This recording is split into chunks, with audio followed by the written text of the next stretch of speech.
Welcome back to another video. I'm going to be doing a video today over my top 10 favorite Lego Star Wars sets out of all of my Lego Star Wars shelves here.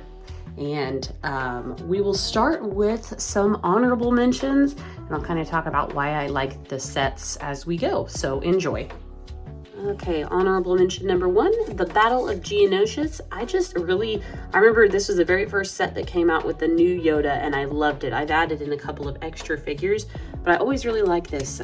If you don't know about me, I'm a big playset fan. I love playsets over ships, and so any Star Wars playset I tend to really like. And so I just think this comes with great minifigures with Poggle the Lesser, Count Dooku, and Yoda. And then nobody cares about this droid, but you know, it is what it is. And it's got a lot of cool play features. You know, you can make this like little wall collapse here on Obi-Wan and Anakin. There's a little hidden section here where you can hide things like lightsabers and whatnot. And it's kind of a cool play set. I don't know, I just like it. Next up, and this one's gonna probably just be blasphemous that this is an honorable mention, but it is my 20th anniversary Slave One, and it is a fantastic set. I love it a lot. Again, my main thing is just because I tend to like play sets over ships, but this one is a fantastic ship. Slave One has never been my very favorite, so that also accounts for why it's just honorable mentions, but I do have my bounty hunters here. I think they look cool. Next up is the new Ghost, and this is only an honorable mention because it's too new for me to really put in my favorite sets yet. I haven't had it for long enough. It's not settled all the way with me yet, and so it's not fair to put this in the list because it's so brand new. Before that, I would have chosen the Ghost, the original one, but it's no longer my favorite, so that's that. Another honorable mention for the same exact reason. I really like this gunship despite everybody talking negatively about it. I love it, but it is too new to put in my actual list. And then finally, old Jabba's Palace. I wasn't expecting to like this set as much as I did, but I got it brand new in box, and something about these brand new never opened vintage Legos I just have really enjoyed, and I have added some minifigures.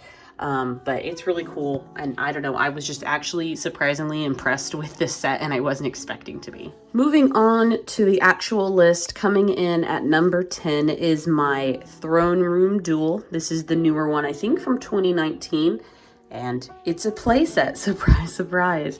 I do like it better a little bit than the diorama just because it's so much larger in scale. Comes with a few more minifigures, so that is number 10. I just really like this. I missed out on the original one that came out back in like 2013, 2012, something like that, and I regretted it really hard until this one came out, and so yeah, it's in my top 10. Number 9 is the Bounty Hunter Pursuit. So from 2002, these two ships here. Super awesome set. It comes with Zam Wessel, and she's just like a really cool figure. And then of course, Obi-Wan and Anakin. Love the unique colors of the ships. We never ever see anything green and yellow in Star Wars these days. And so the build for the ship is still cool. There's like little chrome aspects of them, and it's just a really neat older set. Number 8 is my Wookiee gunship. This has always been a favorite of mine ever since it came out. Number 1, because it's a gunship, even though it is stylized obviously different than the standard ones. But number 2, because it's Wookiees. I just thought this was a set that they would never make. I love the super cool Mega Stud Shooter. The doors open. It's just really cool. I think this set is so underrated. I love it a lot. I like the coloring. The stickering on it is really cool. It just overall is a fantastic set. And it's Wookiees. Like, I couldn't ask for anything more. Number 7 is Jabba's Palace. This is the 2012 version, and I have added figures. This one is just magnificent. It is such a cool set. Again, another play set. I loved it so much when I first got it. I was so excited. Only play set to come with Salacious Crumb and Ula. Really cool, and Boosh back there. Just super neat. We also have a tower. It looks great. So much better of an execution compared to the Boba Fett's palace. Just ugh. This one is lovely. I like it a lot. I would love to see them remake this style. Would be really cool. Number 6 is back here. It is the Clone Turbo Tank from 2005. This is the light up Mace Windu version.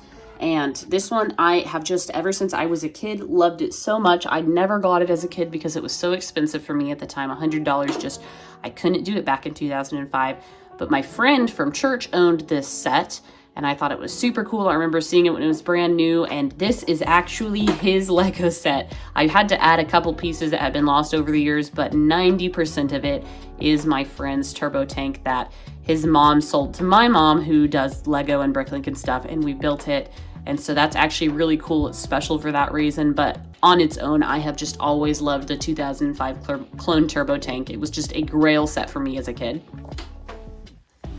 Number 5 is the Wookiee Catamaran, and again, this is another grail set for me as a kid. I got this new in box with the light up Luminara. I can't click on her because the base is balanced in the center. I don't want to tip it over. It also came with the original Swamp Speeder, and it's just a really cool set. I remember it's kind of ugly looking initially, but like the build for it was really cool. Buying it brand new was a super fun experience. It has the gigantic Lego dart, which I think is really cool, and it has a lot of fun play features and some like rubber bands that do some like tension work on it. It's a really cool set. I like it a lot. Number 4 is my Millennium Falcon. This is the only Millennium Falcon I own, and I love it a lot. This one was a surprise from my husband for Valentine's Day back in 2019, and I think it is the best play scale Falcon that has come out so far. I think that's kind of an unarguable point.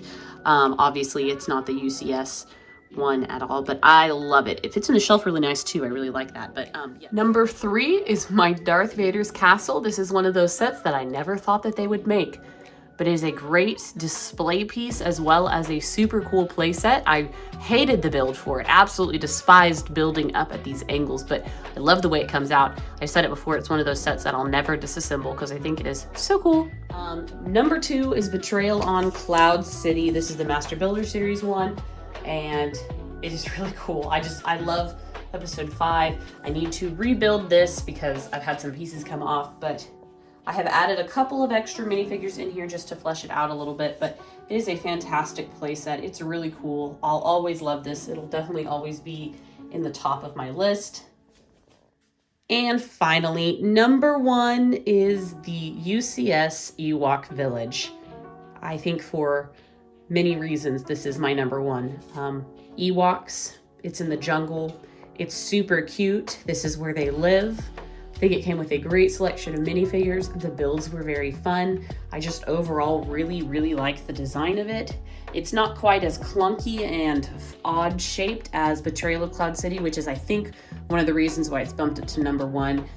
But I love all the Ewoks. Again, I've added some extra minifigures, but I think it looks great. It definitely stands out as a Lego set due to its coloring. We have a lot of gray. This one's brown and green, so it's kind of cool in that way. But overall, number 1 is my Ewok Village. And that is it. Those ones were my top favorites. I could, I guess, technically rank all of them if I sat down and took some time and did it long enough. But I hope you enjoyed this video, guys. Let me know what you think in the comments below. And until next time, I will see y'all later. Bye.